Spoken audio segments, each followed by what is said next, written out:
O novo Código de Processo Civil, que entra em vigor no ano que vem, traz diversas inovações que irão agilizar os julgamentos e darão maior segurança jurídica às decisões. Como fica o tempo dos processos judiciais? O número de recursos poderá ser limitado? Esses são os principais temas de hoje do Pensamento Jurídico, uma produção da Associação dos Magistrados Mineiros, a AMAGES. Para falar sobre o assunto, nós vamos conversar com o juiz Aguinaldo Rodrigues Pereira, que é titular da 2ª Vara de Feitos Tributários do Estado de Minas Gerais. Ele é magistrado há 19 anos e já passou por 3 comarcas: São Francisco, Governador Valadares e Belo Horizonte, onde está há 8 anos. E já passou por várias outras como cooperador e auxiliar. Não é isso mesmo? Doutor Aguinaldo, obrigado pela presença. É um prazer recebê-lo aqui no Pensamento Jurídico. O prazer é todo meu estar aqui e poder contribuir com alguma coisa. Com certeza. O Dr. Aguinaldo também é autor do livro Alimentos Gravídicos à Luz das Legislações Brasileira e Portuguesa. Doutor Aguinaldo, o nosso tema de hoje é exatamente o novo Código de Processo Civil que entra em vigor somente no ano que vem. Por que essa distância, esse delay aí entre a aprovação, a sanção e, naturalmente, a aplicação dele no ano que vem? Foram várias mudanças, e mudanças significativas. E nós precisamos de tempo para poder adaptar, a estudar, para ver qual o alcance dessas alterações. Então é importante que a academia, que os juízes, promotores, os operadores do direito, eles possam analisar quais são os reflexos das mudanças no dia a dia e possam já, a partir do momento que ele entrar em vigor, você ter condições de decidir, de sentenciar, de conduzir os processos da melhor maneira possível. Se preparar então, né?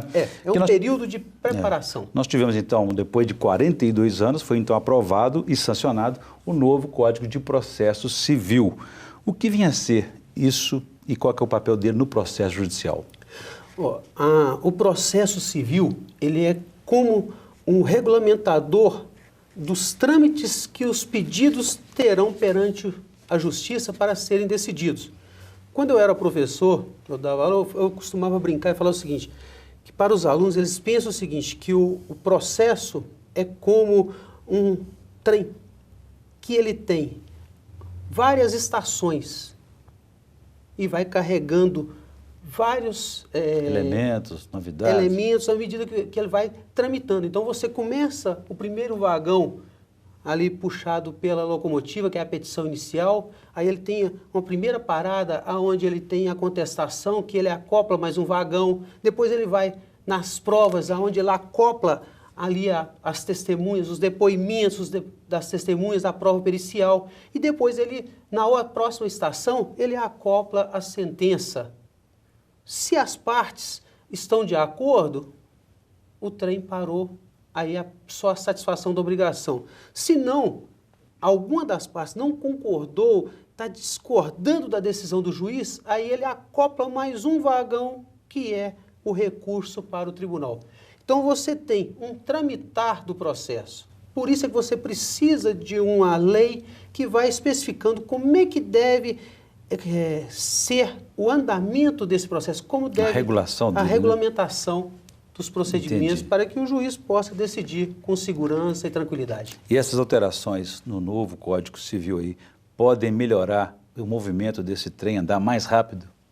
Em alguns casos, eu acredito que sim. Nós vamos ter ali algumas mudanças que são interessantes, como a possibilidade do juiz de antecipar parcialmente a tutela, a sentença, ela ser executada. Você tem algumas alterações na parte de direito das partes poderem, vamos colocar assim, serem ouvidas antes de uma decisão que amanhã pode ser cassada pelo tribunal e que, se fosse ouvida, dava margem a esclarecimentos. Mas eu acho que também há uma grande mudança na questão dos prazos. A questão do prazo, ela é um pouco controvertida. Pode estabelecer um prazo para um processo terminar? Existe essa possibilidade? Existe a possibilidade. Mas quando você não estabelece, você tem prazos agora, o prazo para o advogado recorrer, o prazo para o advogado contestar, ele passou a ser em dias úteis. Isso é uma diferença muito grande. Você imagina o seguinte, se eu tenho 15 dias corridos, os feriados, estão todos englobados. É ruim para o advogado? É, mas para a celeridade do processo é muito boa. Se você tem, por exemplo, 15 dias úteis, e esses 15 dias úteis, ele pega ali no período que vai da Semana Santa até a Paixão de Cristo, se o prazo for em dobro, quando as partes têm direito ao prazo, é 30 dias. O prazo começa a correr antes, na sexta-feira antes do Carnaval, e só termina depois da Paixão de Cristo. Ou seja, nesse ponto, o Código, eu acredito que ele ajudou o advogado, mas ele vai atrasar um pouco mais. Atrasar o andamento do processo. Uma questão que eu achei interessante, se eu me corrija se eu estiver incorreto, é a questão de estabelecer nesses prazos dos processos que a questão da cronologia. Os processos mais antigos devem ser julgados primeiro do que os novos. Isso. É uma nova regra que determina o seguinte, que os processos, à medida que eles vão ficando prontos para despacho ou sentença, a secretaria deve encaminhar para o juiz e eles entram numa ordem para serem despachados e sentenciados. Você fala assim, é bom? É bom por quê? Porque você evita que processos antigos, processos que a gente brinca assim, processos difíceis, eles sejam colocados de lado e você vai trabalhando aquilo que é mais fácil. Uhum. Isso é toda a profissão. Você tem aquilo que a gente brinca o seguinte, carne de pescoço. Aquilo que é fácil de cortar, uma carne tranquila, o açougueiro tira ela de maneira tranquila. Aquilo que é carne de pescoço, para tirar é difícil. Uhum. A tendência dele é deixar esse serviço para depois. Agora, com essa regulamentação, o juiz vai ter que sentenciar aquele processo. Bom para o judicionado que tem aquele processo. Agora, para a prestação judicial em si, nós vamos, ao longo do tempo, é que nós vamos verificar se é interessante. Eu te falo por quê. Se eu tenho um processo que ele é difícil, eu vou demorar ali 2, 3 dias para sentenciá-lo, até mais. Né? Se eu sou obrigado a sentenciá-lo, eu tenho que pegar e sentenciar ele. Agora, se eu tenho uma possibilidade de intercalar, o que eu vou fazendo? Eu começo a sentenciar ele, faço o relatório, ele é complicado, eu vou estudar. Enquanto isso, eu vou fazendo outros processos mais tranquilos. Aquelas sentenças mais repetitivas, aquelas sentenças mais simples, de uma revelia e tudo. Então, isso é complicado. Mas vamos ver como é que vai ser o comportamento ao longo do tempo. Ok. Eu vou fazer um intervalo, doutor Aguinaldo. Gostaria que no próximo bloco a gente volte a falar um pouco sobre isso aí e esses assuntos também de processos repetitivos e também sobre a questão dos recursos que costumam também atrasar os processos. A gente volta então em instantes. Ok.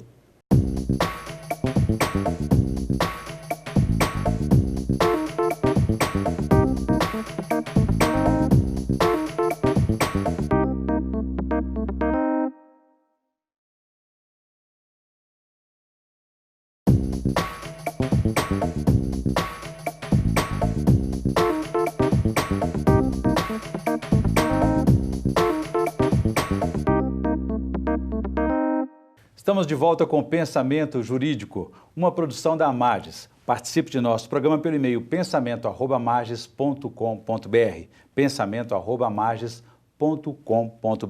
Hoje estamos discutindo os efeitos do novo CPC, o novo Código de Processo Civil, que entra em vigor a partir do ano que vem, 2016. Quem fala sobre o assunto é o nosso entrevistado juiz Aguinaldo Rodrigues Pereira, que é titular da 2ª Vara de Efeitos Tributários de Minas Gerais. Doutor Aguinaldo, deixei uma questão no bloco anterior a respeito da questão dos recursos usados, muitas vezes, não todas, é um direito de defesa das partes, né, de usar os seus recursos, mas muitas vezes eles são usados para protelar, adiar, impedir uma decisão. Como é que isso pode ser regulado daqui para frente ou a partir do ano que vem com o novo CPC?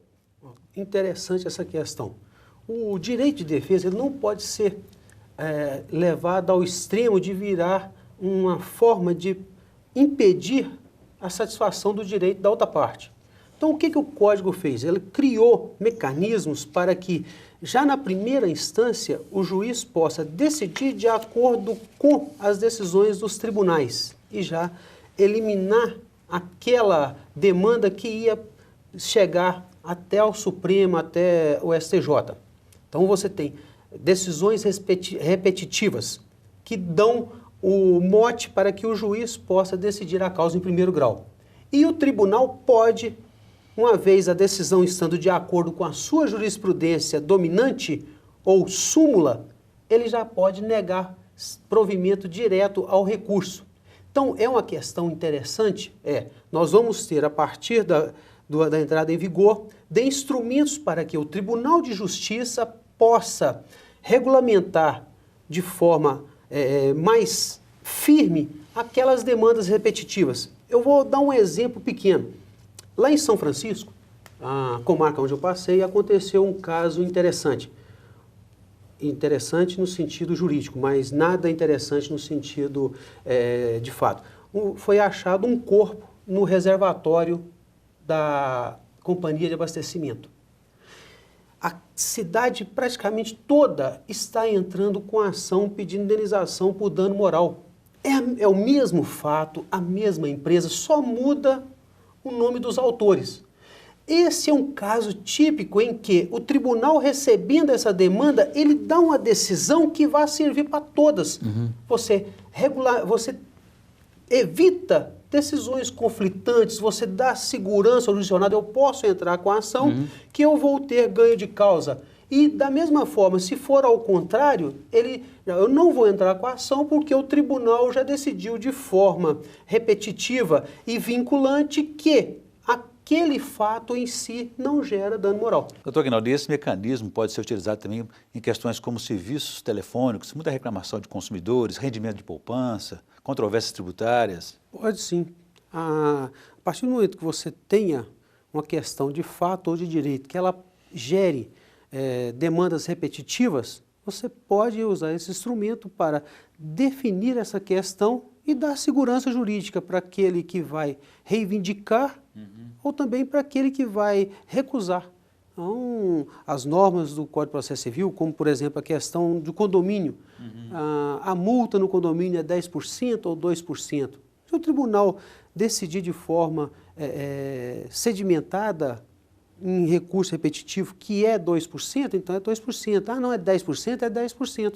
Você dá transparência e segurança jurídica para as partes que vivem aquele problema, né, de forma que ele ou entra e já sabe que vai ganhar. Sim. De ter o mesmo resultado daquela ação semelhante, né? Isso evita, por exemplo, aquela situação de cada juiz ter uma interpretação diferente sobre um determinado fato. Justamente, você evita a insegurança jurídica. Nós precisamos hoje de dar ao jurisdicionado segurança jurídica. Ele vai entrar com a ação já sabendo que a probabilidade daquela ação ser julgada procedente é de praticamente 100%, que já existe uma decisão do tribunal naquele sentido favorável a ele. Essa tese jurídica que vai prevalecer para todos sempre é vinculada, feita por um órgão de instância superior. Isso. No caso, é o Tribunal de Justiça de Minas Gerais. Tribunal de Justiça de Minas Gerais, ou o STJ, o Supremo, dependendo de qual instância foi feita a decisão repetitiva. Na questão dos recursos, é possível limitar o número e o tipo de recursos em uma ação judicial a partir do novo Código de Processo Civil? A partir do momento que entrar o novo Código, essas ações que são decididas de acordo com a jurisprudência dominante, o que acontece? O próprio relator, ele pode já negar provimento àquele recurso. Então, você tem condições de terminar com a demanda, né, se ela foi julgada de acordo com a súmula vinculante ou decisão definitiva, já evitando que ela possa ser levada ao STJ ou ao Supremo novamente. No caso de quem se exceder nos recursos com o objetivo só de uso predatório, só de protelar, pode ser pagar uma multa, por exemplo? A questão pode ser a multa por embargos de declaração procrastinatórios, ela é prevista, mas a questão são os pagamentos honorários. O que acontece? A partir do momento que entrar em vigor o novo código, quando houver recurso, nesse recurso serão fixados também honorários advocatícios. Então, se você teve, por exemplo, quem perdeu a demanda, teve 10% de honorários sobre o valor da dívida, que seria, por exemplo, R$1.000 em 10 mil, ele recorre, se o recurso não for acolhido, ele vai ter mais 10%, ou seja, Ele tinha uma dívida de 10 sobre o valor, 10%, com o recurso ele ganhou mais 10%. Né? Se ele não pagar no prazo de 15 dias após o trânsito em julgado da sentença, ele vai ter mais 10% de multa. E se ele esperar o advogado executar, mais 10% de honorários. Isso pode ser didático, né? Isso vai ser bem simples. Então, eu vou fazer um novo intervalo. Eu gostaria que no próximo bloco o senhor falasse um pouco mais sobre outras inovações, como a questão da conciliação também e o acesso à justiça. A gente volta em instantes.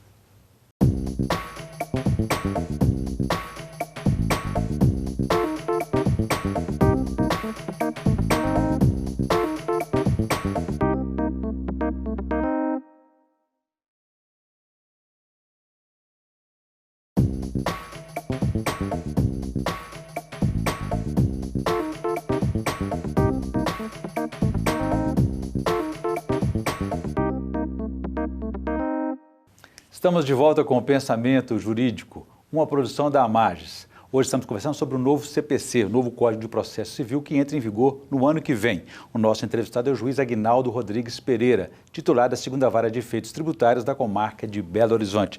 Doutor Aguinaldo, então deixei para o senhor uma questão no bloco anterior a respeito dessas outras inovações desse novo CPC. A questão do acesso à justiça fica mais facilitado? O acesso à justiça, ele continua praticamente igual.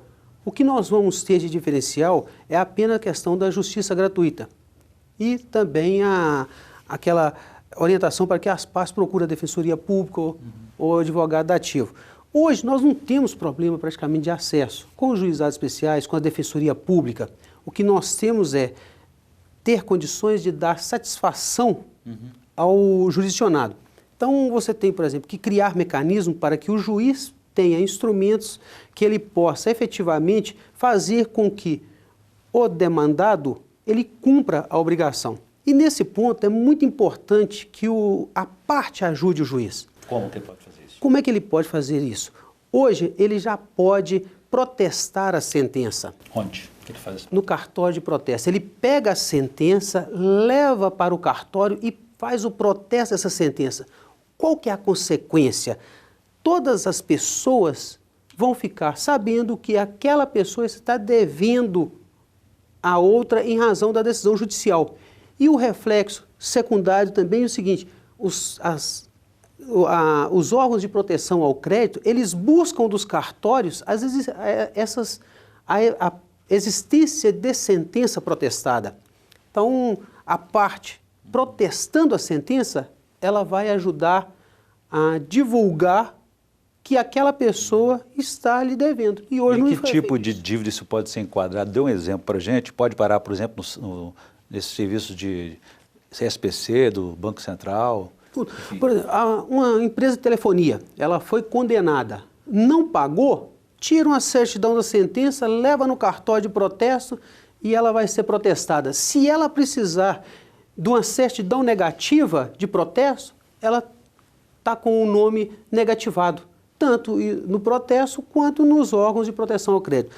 Agora, uma inovação interessante é dos alimentos. Aquele devedor de alimentos que não gosta de pagar os alimentos para o filho, né, ele vai ter também essa consequência.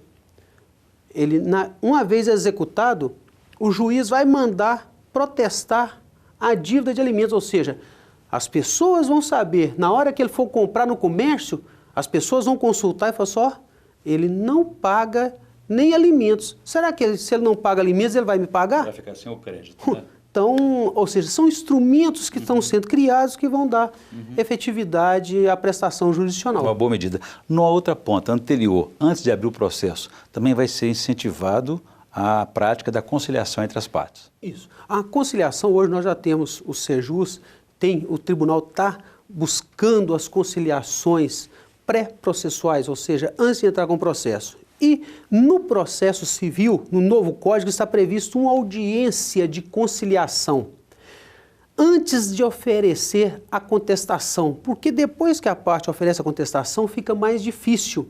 Então, o que acontece? Nós vamos ter, entrou com o processo, chamam as partes, tenta fazer um acordo, fez um acordo, acabou a demanda. Então, é interessante. E um detalhe importante é que no novo código, a parte é que tem que comparecer. Muito bem. Eu volto a esse tema daqui a pouco, doutor Aguinaldo. Gostaria que antes o senhor fizesse indicação de leitura para os nossos telespectadores no quadro Pensamento Literário, por favor.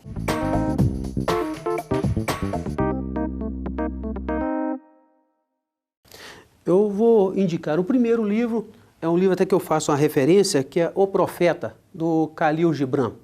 É um livro muito interessante, ele é escrito em forma de parábolas, né? Até uma parábola muito bonita que eu até cito, fala assim: vossos filhos não são vossos filhos, são os filhos e as filhas da ânsia da vida por si mesmo. Vêm através de vós, mas não de vós, e embora vivam convosco, não vos pertencem. Ou seja, os filhos que nós colocamos no mundo não são nossos, mas sim dados por Deus. E é o tema que eu trago no meu livro, que é alimentos gravídicos à luz das legislações brasileira e portuguesa. Eu trato nesse livro aqui do direito que aquele que está sendo gerado, ele tenha o suporte financeiro do pai, do suposto pai, enquanto ele está no ventre materno. Não é porque a criança não nasceu que ela não tem necessidade. Então, se ela precisa de alimentos, se a mãe não está em condições de proporcionar àquela criança que nasça com saúde, ela vai chamar o suposto pai para que ele contribua durante a gravidez, né? Então, se precisar de fazer uma pequena cirurgia, um exame, a lei garante. Boas indicações. Agora, doutor Aguinaldo, a questão ainda dos recursos.